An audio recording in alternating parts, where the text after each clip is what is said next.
அண்ணே, உள்ளாட்சி தேர்தல் அறிவிப்பு மார்ச் மாசம் வருமா மே மாசம் வருமானு ஒரு பக்கம் கரவேட்டிகள் காத்திருக்கும் போது நாடாளுமன்ற தேர்தல் சட்டமன்ற தேர்தல் ரெண்டும் ஒன்னு சேர வருவதற்கான வாய்ப்பு அதிகம் இருக்குதுன்னு டெல்லியில தமிழ்நாட்டை பத்தின பேச்சு தொடங்கி இருக்குதான்.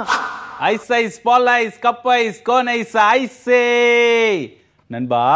தமிழக பாஜக தலைவர்கள் இடையில கொஞ்ச நாளா தமிழ்நாட்டில் ஆட்சி செய்யும் அதிமுக அரசு பத்தி விமர்சனம் செய்யாம இருந்தாங்களாம்.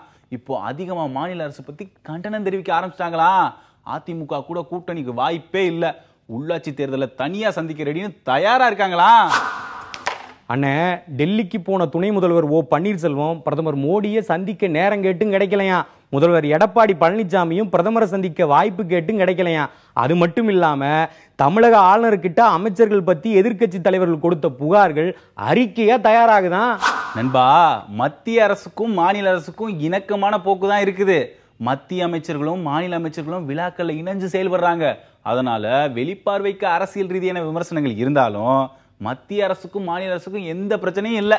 இப்போதைக்கு பட்ஜெட்டை மட்டும் பாருங்கன்னு மேல்மட்டத்தில் உறுதியா சொல்றாங்களா. இதெல்லாம் நாங்களா சொல்றானே, வெளியே பேசிக்கிறாங்கண்ணே.